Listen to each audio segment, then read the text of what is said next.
தேவதாசி முறை சமஸ்கிருத மொழியில் தேவதாசி அல்லது தமிழ் மொழியில் தேவர் அடியாள் என்ற வார்த்தையின் பொருள் கடவுளின் சேவகர் என்பதாகும். பெண் குழந்தையை கோவிலுக்கு நேர்த்திக் கடனாக அர்ப்பணிக்கும் வழக்கம் இருந்தது. அவர்கள் கோயிலை கவனித்துக் கொள்வதோடு மட்டுமல்லாமல் பரதநாட்டியம் மற்றும் பிற பாரம்பரிய இந்திய கலைகளையும் கற்றுக்கொண்டனர்.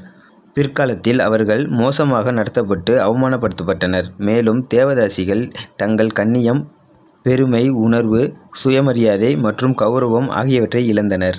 இந்தியாவின் முதல் பெண் மருத்துவர் டாக்டர் முத்துலட்சுமி அம்மையார் கொடுமையான தேவதாசி முறையை தமிழ்நாட்டிலிருந்து ஒழிப்பதற்காக தன்னை அர்ப்பணித்துக் கொண்டார். தேவதாசி முறைக்கு எதிரான அவரது போராட்டத்தை பாராட்டும் வகையில் 1929இல் அவர் சென்னை சட்டமன்றத்திற்கு பரிந்துரைக்கப்பட்டார். பெரியார், ஈவேரா தேவதாசி ஒழிப்பு மசோதாவை நிறைவேற்றுவதில் முக்கிய கருவியாக செயல்பட்டனர். 1930இல் டாக்டர் முத்துலட்சுமி அம்மையார் இம்மசோதாவை சென்னை சட்டமன்றத்தில் முன்மொழிந்தார். தேவதாசிகள்